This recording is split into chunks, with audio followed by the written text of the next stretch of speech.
வாழும்போது இணை பிரியாமல் வாழ்ந்த தம்பதியினர் இறப்பிலும் ஒருவரை ஒருவர் விட்டு பிரியாமல் உயிரிழந்திருப்பது குடும்பத்தாரிடம் பெரும் சோகத்தை ஏற்படுத்தியுள்ளது. எங்கு நடந்தது? விரிவாக பார்க்கலாம் இந்த செய்தி தொகுப்பில்.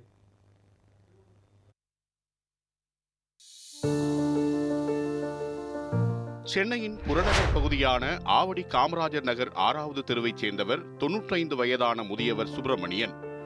ஓய்வு பெற்ற அரசு ஊழியரான சுப்பிரமணியனின் மகன்கள் சென்னை மற்றும் வெளிநாடுகளில் பணிபுரிந்து வரும் நிலையில் தனது மனைவி வசந்தா அம்மாளுடன் மூத்த மகன் வீட்டில் வசித்து வந்தார். இவர்கள் இருவரும் எங்கு சென்றாலும் ஒருவரை விட்டு ஒருவர் பிரிந்து செல்ல மாட்டார்களாம். அதன் காரணமாகவே இவர்களை அப்பகுதியைச் சேர்ந்தவர்கள் குயில், மயில் என்று அன்புடன் அழைப்பார்களாம். இந்த நிலையில் வயது மூப்பினால் இருவரும் வீட்டிலிருந்தபடியே சிகிச்சை பெற்று வந்துள்ளனர். சில தினங்களுக்கு முன் வசந்த அம்மாளுக்கு திடீரென உடல்நலக்குறைவு ஏற்பட்டதால் அவரது மகன் வசந்த அம்மாளை திருமுல்லைவாயிலில் உள்ள தனியார் மருத்துவமனையில் சிகிச்சைக்காக கொண்டு சேர்த்தார். மனைவி சிகிச்சைக்காக மருத்துவமனையில் அனுமதிக்கப்பட்ட செய்தியை அறிந்த சுப்பிரமணியன் மிகுந்த மன வருத்தத்துடன் இருந்துள்ளார். மனைவியின் மீது கொண்ட அதீத அன்பினால் சோகம் தாங்க முடியாமல் இருந்த சுப்பிரமணியன் திடீரென உயிரிழந்தார். இந்த நிலையில் மருத்துவமனையில் சிகிச்சை பெற்று வந்த வசந்தா அம்மாள் கணவரின் இறப்பு செய்தியை கேட்டு அதிர்ச்சியிலேயே உயிரிழந்தார். இருவரின் இறப்பினால் அவர்களின் குடும்பமே சோகத்தில் ஆழ்ந்தது.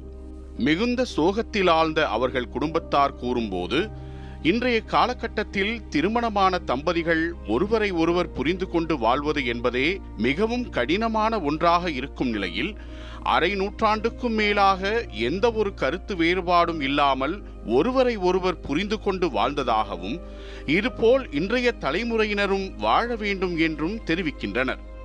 அவங்களுக்குள்ளாக நல்ல ஒரு விட்டு கொடுக்குதல், அவங்களுக்குள்ள எல்லாவற்றிலையும் அவங்க அட்ஜஸ்ட் பண்ணி வாழ்ந்து இம்மட்டமாய் அவங்க இத்தனை வருஷங்கள் கடந்து இப்ப மரணத்திலயும் இவங்க 2 பேரும் ஒன்னாதான் இருக்கிறாங்க.